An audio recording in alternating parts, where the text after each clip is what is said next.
हाँ जी, हम रिटायरमेंट का क्वेश्चन देखेंगे। कल मैंने आपको शुरू करवाया था कि जिसमें थोड़ी अमाउंट कैश में देनी होती है पार्टनर को, बाकी लोन अकाउंट में ट्रांसफर करनी होती है। हम अकेला कैपिटल अकाउंट बनाएंगे। रिवैल्यूएशन अकाउंट मैंने आपको बहुत बनवा दिए और सिखा दिए बनाने, तो मैंने सीधा रिवैल्यूएशन प्रॉफिट ही लिख लिया। ठीक है, तो सबसे पहले क्या होगा, कौन रिटायर हो रहा है, एन रिटायर हो रहा है। उस दिन वैल्यू कितनी है गुडविल की, 60,000। मतलब ये तीनों की कैपिटल है, एम, एन और ओ की।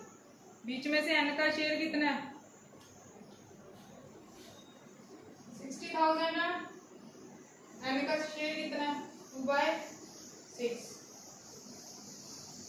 मतलब एन को आपने कितनी कैपिटल देनी है, 20,000।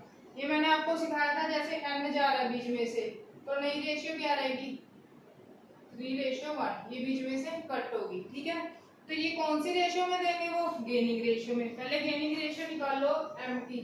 न्यू रेशियो कितनी है एम की, 3/4, और ओल्ड कितनी है, 3/6।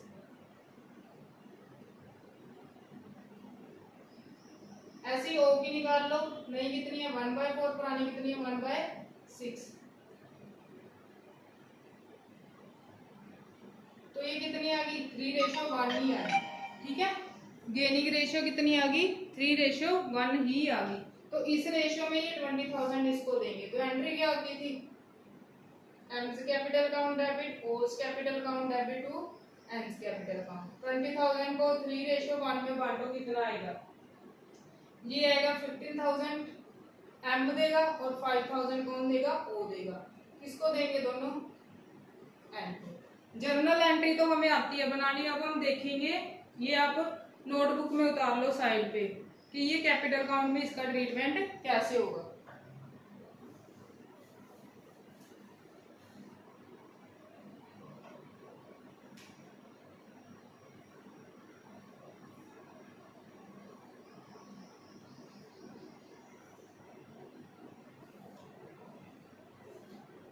ये तो मुझे बताने की जरूरत ही नहीं है। अब सबसे पहले पार्टनर कैपिटल अकाउंट में क्या आएंगे, बैलेंस,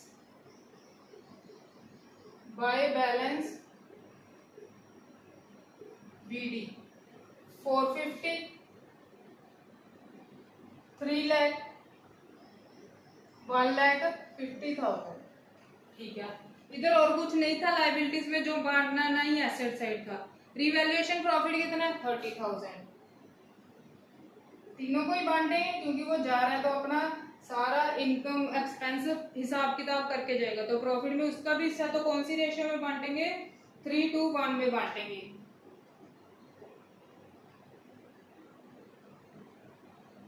ठीक है, और कुछ है, हाँ गुडविल है, इसका ट्रीटमेंट करना है। मैंने एंट्री क्या लिखी थी, M's capital, O's capital to M's capital account, 15,000, 5,000 और 20,000। टू वाली एंट्री टू वाली साइड आ जाएगी, to and capital account. N ले रहा है, इधर आएगा, मतलब एन ले रहा है, किस किस से ले रहा है, 15,000 एम से ले रहा है, 5,000 किस से ले रहा है, ओ से ले रहा है। दोबारा सुन लो, टू एंड कैपिटल टू वाली साइड आ जाएगी, और जो डेबिट में एंट्री होती है वो कहाँ पे आएंगी, बाय वाली side, by M's capital, by O's capital account. M किसको दे रहा है, एन को दे रहा है, ओ भी किसको दे रहा है, एन को दे रहा है। ये एंट्री कंफ्यूज करती है, ध्यान से देख लो। जो दोनों अकाउंट डेबिट है वो बाय वाली साइड, और जो क्रेडिट है वो टू वाली साइड। बाय वाली साइड तो उसके अकाउंट में डालना है जिसको मिल रहा है, टू वाली साइड उसके अकाउंट से काटना है जो दे रहा है। ठीक है, ये हो गया। अब एंड जा रहा है, टोटल अमाउंट देखो उसको कितनी बन रही है, ये सारी एंट्रीज होगी और कुछ डालने को नहीं था। एंड जा रहा है 3 लाख, 3,10,000, 3,25,000, 3,30,000। टोटल एन को कितने रुपीस देने हैं, 3,30,000। इसका भी कभी लो,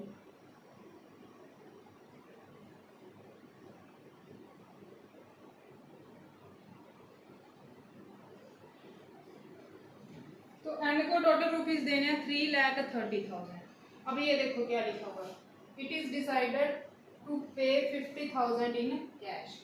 टोटल कितने देने हैं, 3 3,30,000, उसमें से 50,000 कहाँ पे करना है? कैश में। मैंने कल आपको बताया था क्या लिखेंगे? To cash. किसको पे करना है? एंड को। पीछे कितना रह गया? 2,80,000। बाकी कहाँ पे ट्रांसफर करना है? उसके लोन अकाउंट में। तो क्या लिखेंगे? To and loan account. इनके तो बैलेंस ही आएंगे क्योंकि आगे बैलेंस शीट में इनके बैलेंस उतरेंगे।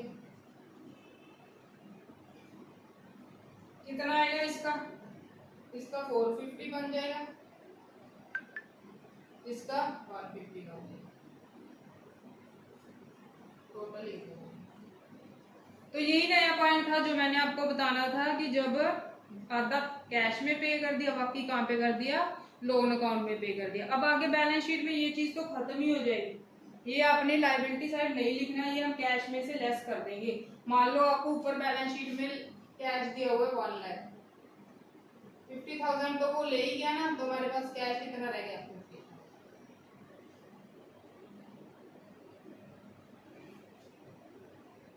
और बैलेंस में कैपिटल अकाउंट में एक इसका लिख देंगे, इसका लिख देंगे, लायबिलिटी साइड लिखेंगे एंड लोन अकाउंट कितनी हो, देख ही लो। चलो एक बार